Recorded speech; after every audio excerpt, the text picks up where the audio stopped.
Salamat pagi, beautiful people of the world. Today I am sitting here in Canggu Beach, Bali, with my beautiful furry Balinese buddies, telling you a Balinese tale, a story which will uplift the quality of how you live if you pay attention to it. Remember, all religious details are told to you through parables and stories, so they are very significant and you have to read in between the lines. So, this story is about Sumatra, where there are orangutans. So, there was a collector who wanted to get exotic animals and he had a budget. And he came down to Sumatra. He met this hunter whom he decided to contact for his services so that they can get an orangutan and take him back to wherever his country was.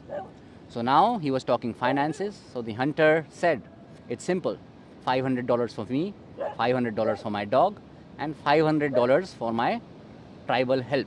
So there was a tribal helper there who held a gun. So three people are there, $1,500 you have to give and you'll get your orangutan. Now this collector thought that what will this dog do and what will this tribal do in this? Why am I wasting money? But then he had a very big budget, so he thought, let's not count how much I'm spending and who I'm giving it to. Let's give the money that I was supposed to give and let's take the services because I have budget. Now he went on his first expedition to get the orangutan and he noticed how artistically and how scientifically this beautiful, amazing Western hunter worked. He chose the right tree and an orangutan was sitting there. He knocked him at the right part on the head. The orangutan fell down. The dog got into action at that point of time, jumped and grabbed hold of the balls of the orangutan. The orangutan was in shock, and in that shock they put him inside the cage and the orangutan was captured. Beautiful. Now the collector was happy. Even the dog is earning his pay. He's such a trained dog. He knows where to strike, how to make the orangutan freeze. And through that, they got an orangutan who went into the market wherever the collector was. Now came the question again because scientific mind are questioning. So this collector asked, what does this pygmy do in the event? They went for 3-4 more expeditions, 4-5 more orangutans were caught, but they didn't see any role for the this guy collector didn't see any role for the pygmy. He's just carrying a gun. The hunter is finding the branch. Hunter is getting the dog, is doing his duty. They're putting in the cage. They're coming back. Now eventually we turned back to the time when for the 10th time they went hunting the orangutan. But this time the orangutan was a little smarter. There was an old orangutan who was seeing what's happening, what the scene was, what's playing about. So now it was his turn to be captured, but because he was aware, rather than smacking the orangutan just shifted back and smacked the hunter, and the hunter was falling down.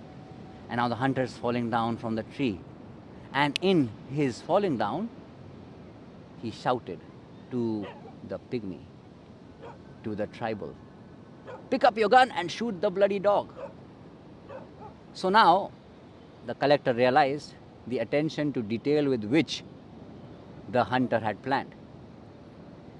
The tribal was getting paid for nothing till the time he was getting paid for doing the one thing most significant, which was to protect the balls of the greedy hunter. So with this story, I have got 3 or 4 parallel lessons. First of all, when you're planning anything, pay attention to detail.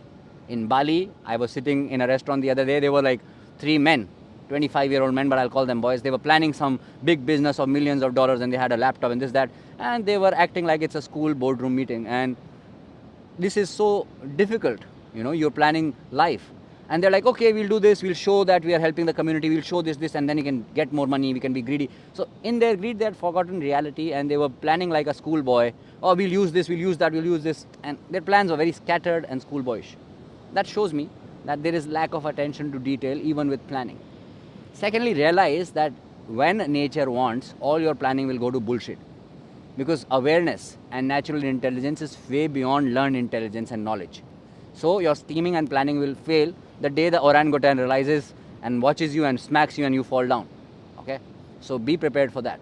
And thirdly, the rich man's greed will cost the loyal servant his life eventually. When it comes to cutting or culling, as you saw with so many things going around in the world, the poor people who are silent will always suffer, who are having a servitude mentality, who are not having a voice. So find your passion, find your dreams rather than serving other people. Just remember these three lessons. And the fourth one is keep listening to my stories, because either they will be a very vital lesson or you will get entertained. Do subscribe to my channel Lifestyle with Din. Signing off from Bali. Love, joy, and peace.